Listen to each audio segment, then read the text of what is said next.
Right. Welcome back to Rockin' Hype Sports, specifically the NBA. This is a quarter season review, and now we're going to talk about the Western Conference and the divisions within the Western Conference. So we're going to start with the Northwestern Conference. Uh, so within this conference, we have the Denver Nuggets, the Oklahoma City Thunder, the Portland Trailblazers, the Minnesota Timberwolves, and the Utah Jazz. And so for this division, Denver is right where I thought they would be, especially after last season and just seeing the promise from Jamal Murray. And, I'm, waiting on the, Will Barton return, also having that amazing, center thing with Nikola Jokic and Plumlee. And that's one thing that I think is underrated about the team is the bigs and the production that they get from the bigs is sort of traditional but not traditional. They can play back to the basket, but whenever they want, they can go to the 3-point line, go to the free throw line.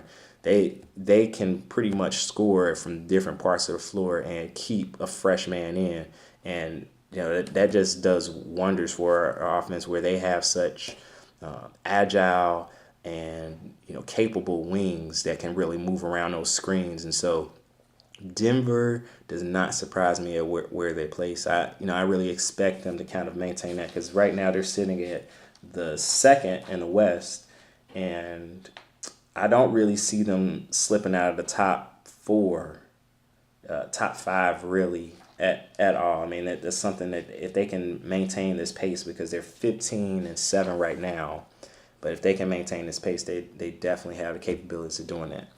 Oklahoma City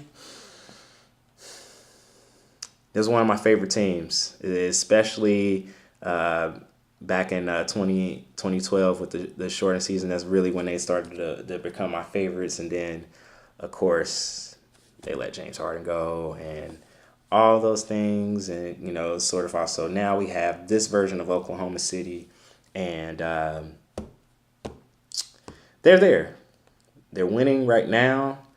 We have to see of what Westbrook's health, because their winning ability is dependent upon his health.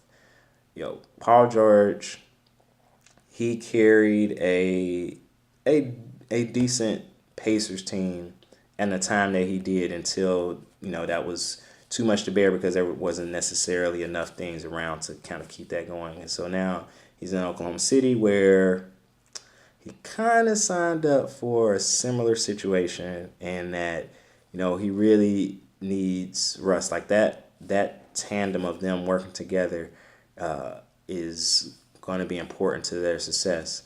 And the person that always gets left out is Steven Adams. And they say like, oh, this is gonna be the chance. Like that is their big three. Like it's time to stop sliding Steven Adams from the aspect of he's been fairly consistent in what he brings to the table and what he does. Despite of who's there on the floor, who's not on the floor, what you're getting from him, and it's a great thing. That's what they need, is somebody consistent. I mean, he's probably been the most consistent aspect of their team throughout all of the trades and drama and different things that have been going on. Now you kind of get down to Portland, Minnesota, and Utah. And with Portland, for them, their backcourt, I like the dynamic. I like Damian Lillard. That team has potential, and they're playing to the potential. It's just piecing it together consistently, which is something that they've kind of worked on before, and now I think that they're starting to do that. But there's just something about Portland that is just like there's just something that they need in that sort of rotation. I don't know what it is. They'll be successful. They'll be over 500, but as far as that really big push, I mean they're sitting at seventh. They're 10-10.